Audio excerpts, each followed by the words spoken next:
সোনা রে, তুই দুপুরবেলা কি খাচ্ছিস? বিরিয়ানি। বাবা বিরিয়ানি! এই পরশু দিনকে সেই চাউমিন নাকি খেলি, আজকে আবার রসুলপুরে এসে আবার বিরিয়ানি এই রোদে গরমে? হ্যাঁ, এক থালা হচ্ছে বিরিয়ানি, 1 প্লেট মনে হচ্ছে। আমার জন্য একটু রাখিস না। কেন?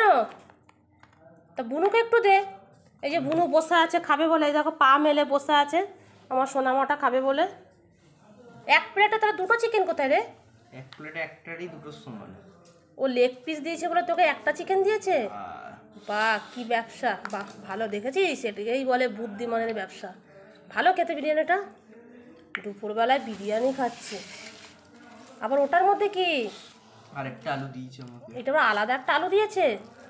না, আমাকে দে একটা আলু দে সোনা, দে। ঠিক আছে, খা তুই।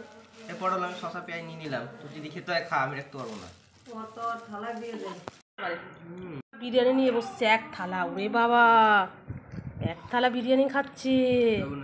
এমন না, দে একটু। দেখো দেখো কেমন করছে, দেখো কেমন, দেখো বিরিয়ানি খেতে হবে না, পালাও ঘরে যাও, ঘুমাবো। ওই দেখো চোখটা দেখো কেমন করছে, দেখো।